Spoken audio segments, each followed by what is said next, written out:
Une Excellence à la tribune et l'invite à prendre la parole.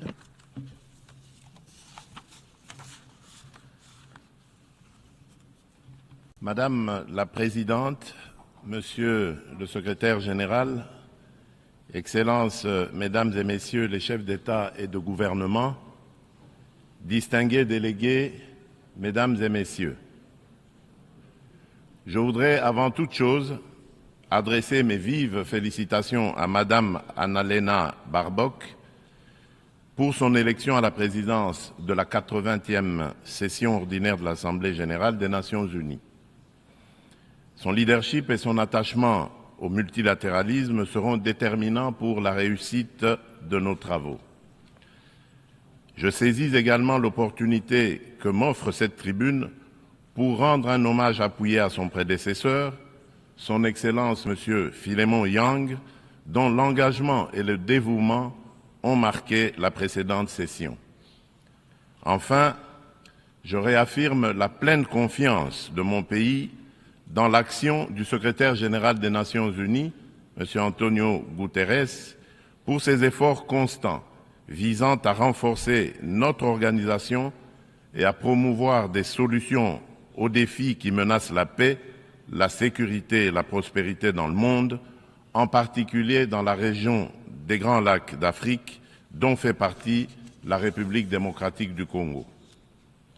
Madame la Présidente, je salue la pertinence du thème retenu pour cette 80e session, Mieux ensemble, plus de 80 ans au service de la paix, du développement et des droits humains.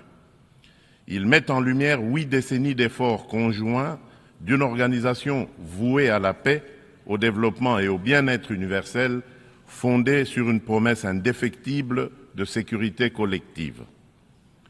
Le 80e anniversaire de l'Organisation des Nations Unies, garante de cette sécurité depuis 1945, est l'occasion de réaffirmer les vertus d'un multilatéralisme efficace et de rendre hommage à l'idéal de paix, de dignité humaine et de solidarité entre les nations qui inspira ses fondateurs. Si l'Organisation des Nations Unies demeure un pilier de la régulation des relations internationales, de la prévention et de la résolution des conflits, ainsi que de la promotion des droits humains et des libertés fondamentales, elle est aujourd'hui confrontée à des défis systémiques qui éprouvent sa crédibilité et sa capacité d'action. Les profondes mutations de notre époque, notamment la persistance des conflits armés, le dérèglement climatique, les crises humanitaires récurrentes et les menaces transnationales protéiformes nous rappellent que le multilatéralisme n'est plus une option, mais une exigence incontournable qui s'impose à tous. Nous restons convaincus que les réponses aux défis du XXIe siècle ne peuvent émerger que de solutions collectives fondées sur la coopération, la justice et la responsabilité partagée. Madame la Présidente, à la suite de son élection en juin dernier, la République démocratique du Congo s'apprête à siéger au titre de membre non permanent du Conseil de sécurité pour la période 2026-2027. Je réitère au nom de mon pays nos remerciements les plus sincères aux États membres pour la confiance et la solidarité exprimées.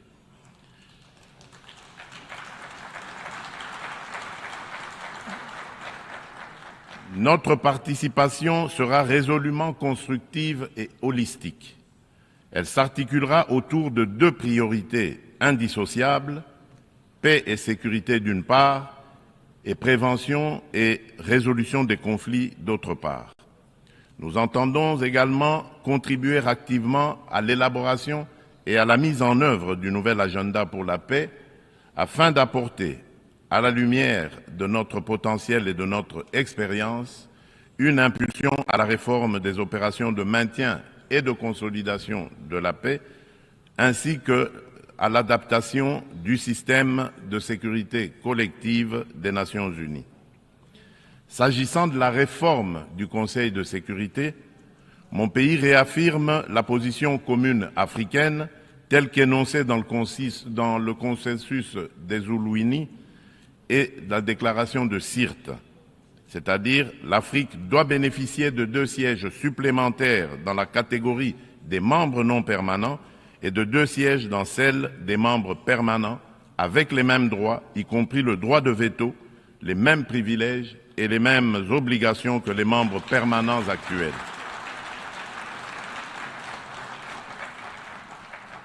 Forte de ces 54 États et de plus de 1,2 milliard d'habitants, l'Afrique ne saurait demeurer en marge des décisions qui engagent la paix et la sécurité internationale. Madame la Présidente, un autre axe prioritaire concerne l'exploitation illégale des ressources naturelles, l'une des causes majeures et persistantes des conflits. La République démocratique du Congo entend placer au cœur du débat la gouvernance exemplaire de ces minerais stratégiques afin d'en garantir l'exploitation dans le respect des principes de développement durable, de la souveraineté économique et du bien-être des populations.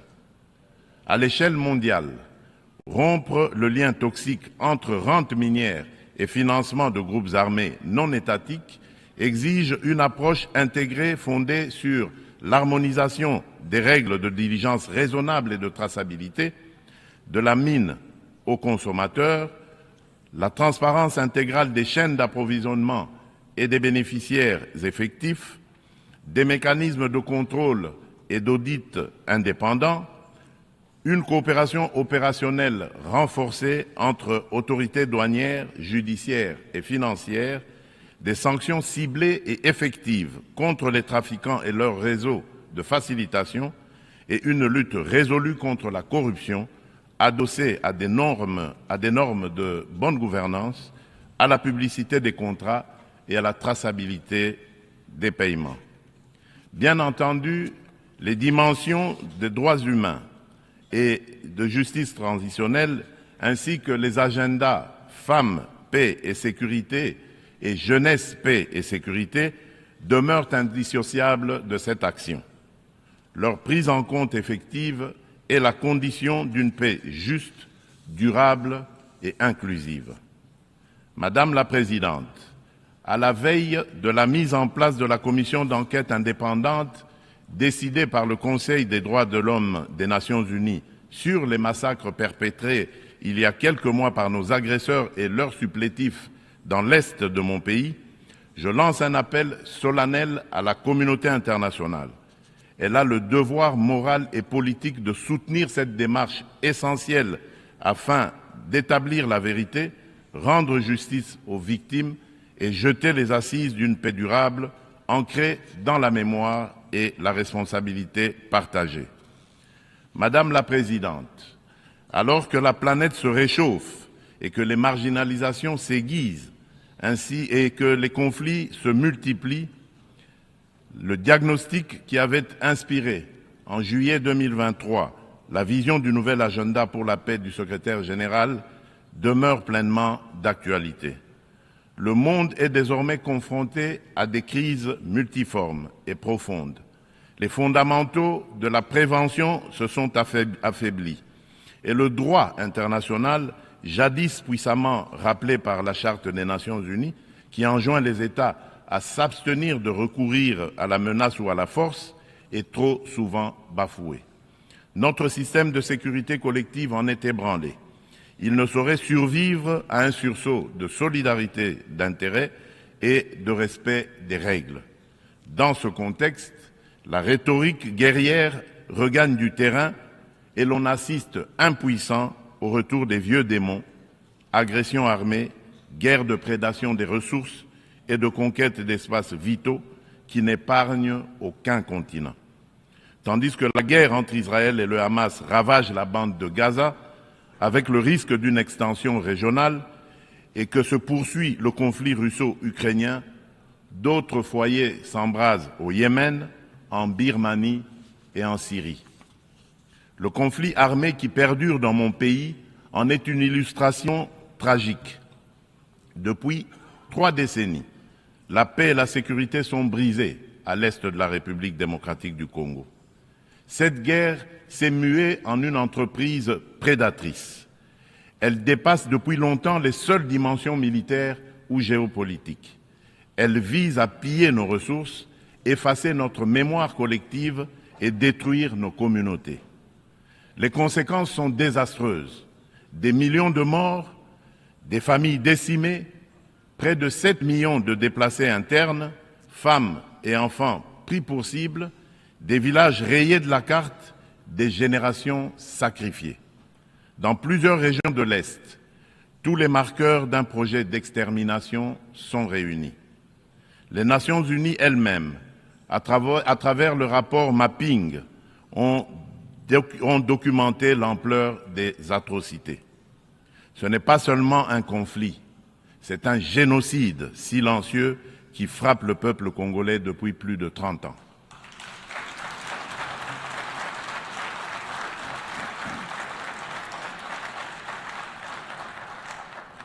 En juillet dernier encore, plus de 300 civils, dont 48 femmes et 19 enfants, ont été massacrés dans le territoire de Rutshuru par l'AFC M23 avec l'appui des forces de défense du Rwanda. Ces crimes ne sont pas isolés, ils s'inscrivent dans une continuité macabre. Je remercie les États-Unis d'Amérique d'avoir pris l'initiative le mois dernier de convoquer une session extraordinaire du Conseil de sécurité pour examiner ces massacres documentés par Human Rights Watch. Pour mettre un terme à ce conflit, le Conseil de sécurité, par sa résolution 2773 du 21 février 2025, a notamment exigé le retrait du M23 des villes de Goma, Bukavu et de toutes les zones sous son contrôle, le démantèlement des administrations parallèles instaurées en violation de la souveraineté de la République démocratique du Congo, ainsi que la cessation de tout appui direct ou indirect au M23. Je salue à cet égard le leadership du président Donald Trump, qui a créé les conditions d'un dialogue ayant conduit le 27 juin 2025 à Washington à la signature d'un accord de paix entre la République démocratique du Congo et le Rwanda. Cet accord engage expressément Kigali à un retrait complet et vérifiable de ses troupes et à la levée de ses mesures dites défensives. Il prévoit également le désengagement, le désarmement et l'intégration conditionnelle des groupes armés non étatiques au sein des forces armées de la République démocratique du Congo et de la police nationale congolaise, la mise en place d'un mécanisme conjoint de coordination en matière de sécurité, ainsi qu'un dispositif garantissant le respect de l'intégrité territoriale et l'arrêt des hostilités. Le retrait des troupes rwandaises, la fin de leur appui au M23 et le retour de l'autorité de l'État congolais sur toutes les zones occupées constituent des conditions non négociables pour une paix durable. Je demande aux Nations Unies de veiller à la stricte application de cet accord, désormais indissociable de la mise en œuvre de la résolution susmentionnée. Tant que ces décisions ne seront pas exécutées, le sang des innocents continuera à couler. Dans la même dynamique, la République démocratique du Congo et l'AFC M23 ont signé le 19 juillet 2025 à Doha une déclaration de principe engageant les parties à œuvrer de concert à une solution pacifique. Je voudrais exprimer ma gratitude à Son Altesse l'Émir du Qatar, Cheikh Tamim bin Hamad Al Thani, pour son dévouement et son engagement en faveur de la paix en République démocratique du Congo et dans la région des Grands Lacs. Je souhaite enfin exprimer ma haute appréciation pour la coordination assurée par son Excellence Faure Essomina Gnassingbé, président du Conseil des ministres du Togo, dans le cadre du processus de Lomé. Cette dynamique procède de la convergence des efforts du processus de Luanda, conduit avec constance par son Excellence João Manuel Gonçalves Lourenço, président de la République d'Angola et président en exercice de l'Union africaine, et du processus de Nairobi, facilité par son Excellence Uhuru Muigai Kenyatta, ancien président de la République du Kenya. Ensemble, ces initiatives ont jeté les bases d'un mécanisme unifié de facilitation régionale. Un élan que nous comptons poursuivre pour préserver la cohésion continentale, renforcer la coordination entre les initiatives africaines et consolider un cadre d'action harmonisé afin de restaurer de manière durable la paix à l'est de la République démocratique du Congo. Notre objectif demeure inchangé: obtenir une paix juste, durable et vérifiable, non une accalmie factice et éphémère qui, depuis près de 30 ans, a trop souvent déçu l'espérance de notre peuple. Nous attendons de la communauté internationale qu'elle se tienne avec constance et courage du côté du droit. C'est à ce prix que la vérité l'emportera sur l'impunité et que la paix redeviendra possible. Madame la Présidente, il convient de préciser que le processus diplomatique engagé avec toutes les parties au conflit n'exclut nullement la quête de justice et de réparation. Si le monde hésite encore à nommer notre douleur, nous n'attendrons pas. Nous en sommes les premiers témoins. Nous en serons les premiers artisans de justice. Mais nous avons besoin de votre solidarité, de votre soutien et du respect plein et entier du droit international.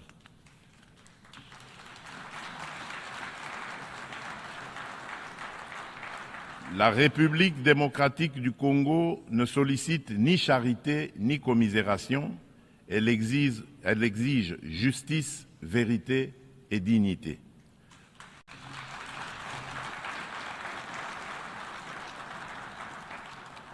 Notre pays a tendu la main. Nous avons signé des accords de paix, accepté le dialogue, pris des engagements pour la réconciliation. Mais une paix factice, bâtie sur l'impunité et l'oubli, n'est qu'un armistice précaire.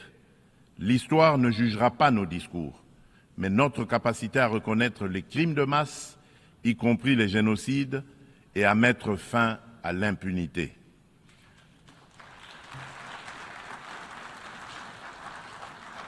Madame la Présidente, la République démocratique du Congo est un pays de vie, de richesse naturelle et de résilience humaine. Nous voulons contribuer à la paix mondiale, mais la paix commence par la reconnaissance de notre propre tragédie. J'adresse à cette Assemblée un appel solennel. Reconnaissez le génocide congolais, soutenez notre combat pour la vérité et la justice et aidez-nous à bâtir enfin une paix durable au cœur de l'Afrique.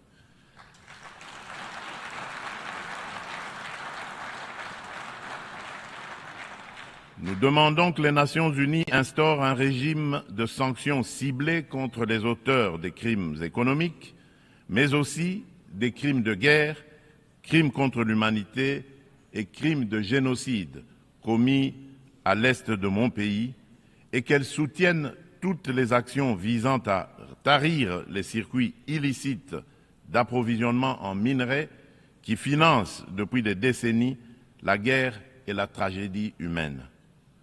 Ces actions doivent être conduites avec l'appui de l'Union africaine, des Nations unies et de nos partenaires au développement, en impliquant les États limitrophes, les entreprises qui achètent et transforment ces minerais du sang, les institutions financières par lesquelles transitent les flux, ainsi que les organisations de la société civile. Je le dis solennellement devant cette Assemblée, la communauté internationale a le devoir moral et politique de reconnaître cette tragédie pour ce qu'elle est, un génocide, et d'agir en conséquence. Le silence et l'inaction face à ces crimes s'apparentent à une complicité. Nous demandons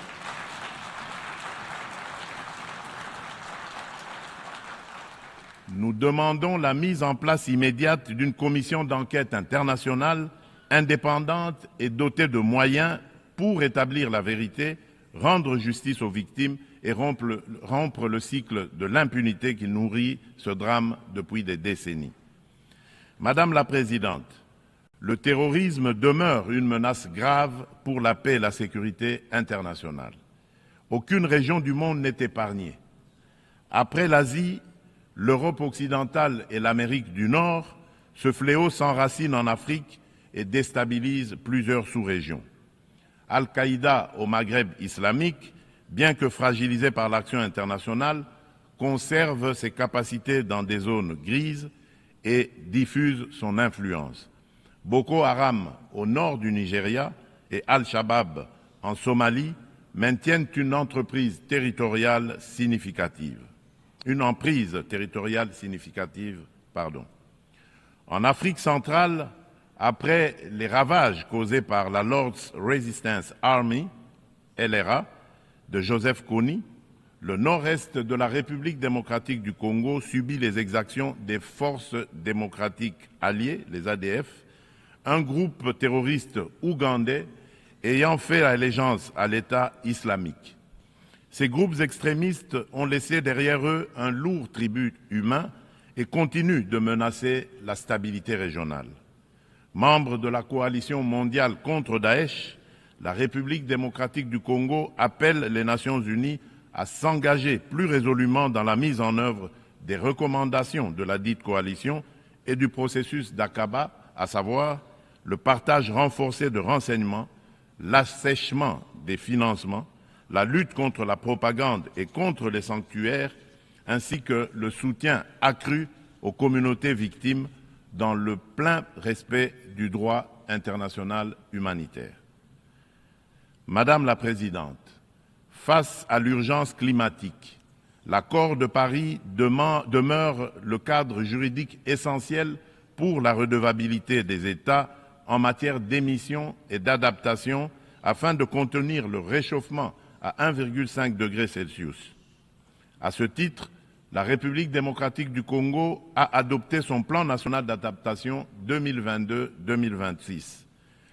Nous nous sommes engagés à arrêter et à inverser la perte de forêt et la dégradation des terres d'ici 2031, tout en promouvant un développement durable et une transformation rurale inclusive. Depuis décembre 2021, un ensemble de mesures soutient la restauration des paysages forestiers, notamment le programme Jardin scolaire pour 1 milliard d'arbres à l'horizon 2030, destiné à renforcer la séquestration du CO2 et la résilience des écosystèmes. Nous saluons l'adoption de la décision 5/CMA.5, établissant de nouveaux mécanismes de financement, y compris le fonds pour pertes et préjudices, afin de compléter les sources existantes et d'apporter des réponses concrètes aux pays les plus exposés. Forte d'un potentiel environnemental unique au monde, la République démocratique du Congo se tient au cœur des solutions. Elle est prête à mobiliser ses atouts naturels au service du climat global, à condition que les engagements financiers soient prévisibles, accessibles et à la hauteur des impératifs écologiques et humains. Madame la Présidente, permettez-moi d'aborder aussi la question des défis énergétiques et de la protection de nos écosystèmes en rappelant que le bassin du Congo abrite la deuxième plus grande forêt tropicale du monde, considérée par de nombreux scientifiques comme le premier puits de carbone terrestre, ainsi qu'un vaste réseau hydrographique dominé par le fleuve Congo, deuxième au monde par son débit. Ces ressources vitales sont gravement menacées par des activités destructrices, déforestation, exploitation illégale, pollution, souvent alimentées par des conflits armés récurrents qui s'apparentent à de véritables crimes contre la nature. C'est pourquoi la République démocratique du Congo soutient l'initiative portée par le Vanuatu, Fidji et Samoa visant à ériger au plan international l'écocide en incrimination autonome pour sanctionner les actes illicites ou arbitraires causant à l'environnement des dommages graves. Madame la Présidente, l'adoption du pacte pour l'avenir rappelle l'urgence d'accélérer la mise en œuvre des objectifs de développement durable à 5 ans de l'échéance de 2030. La République démocratique du Congo a inscrit cet impératif au cœur de son action à travers le plan national stratégique de développement 2024-2028 qui place l'homme congolais au centre des priorités et intègre les 3 dimensions du développement durable, environnemental, social et économique. Ce plan s'articule autour d'orientations nettes, à savoir consolider la sécurité et la gouvernance démocratique, moderniser les infrastructures et le climat des affaires, protéger l'environnement et garantir l'accès aux services sociaux de base, eau, assainissement, éducation, santé, électricité, etc. Le bilan demeure contrasté, car seuls les ODD 12 et 13 paraissent encore atteignables d'ici 2030, mais des progrès tangibles sont enregistrés. La gratuité de l'enseignement a permis à plus de 5 millions d'enfants de retourner à l'école. La couverture santé universelle élargit l'accès à des soins de qualité. Les politiques d'autonomisation des femmes réduisent les disparités socio-économiques. Ces acquis restent toutefois fragilisés par l'insécurité persistante dans l'est du pays et par la vulnérabilité de notre économie face aux chocs exogènes. Notre économie doit donc se transformer pour devenir un levier de durabilité et de prospérité. Pays solution face aux défis climatiques, mon pays entend valoriser ses forêts, ses tourbières et sa biodiversité au sein d'une économie climatique orientée vers une croissance verte, résiliente et sobre en carbone. À cet égard, le projet Grand Inga, l'un des plus vastes complexes hydroélectriques au monde, incarne notre ambition et renforce le positionnement de la République démocratique du Congo comme pays solution. Fournir une énergie propre et compétitive pour électrifier nos territoires, décarboner notre industrie, soutenir l'intégration énergétique régionale et ouvrir la voie à de nouveaux usages, dont l'hydrogène vert. Cette trajectoire s'appuie sur le développement de marchés carbone intégrés, l'attraction d'investissements responsables et la création d'emplois décents et de moyens de subsistance durables pour nos communautés. Il reste cependant un obstacle majeur, la contrainte financière. Le fardeau croissant de la dette publique africaine, conjugué aux flux financiers illicites, réduit nos marges de manœuvre. Les besoins additionnels pour atteindre les ODD en Afrique sont estimés à 1 600 milliards de dollars. Dans le même temps, les sorties illicites de capitaux minent nos devises et notre stabilité macroéconomique.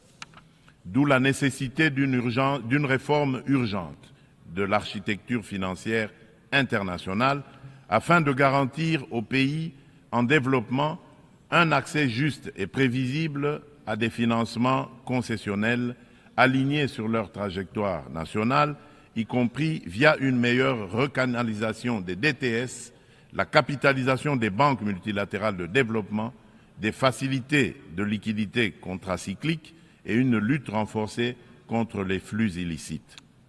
Madame la Présidente, depuis mon accession à la magistrature suprême de mon pays, la République démocratique du Congo, j'ai impulsé à la conduite de la chose publique une dynamique nouvelle intégrant systématiquement la dimension genre à tous les niveaux afin d'assurer une présence accrue des femmes dans les instances de décision. À titre illustratif, la part des femmes au sein du gouvernement est passée de 17% en 2019 à 32% en 2025.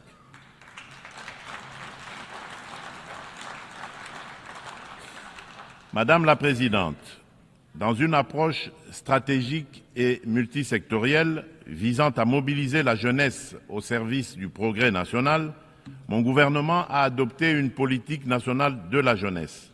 Celle-ci consacre l'engagement de l'État à faire de la participation pleine et entière des jeunes à la vie de la nation une priorité transversale assortie d'objectifs clairs et mesurables.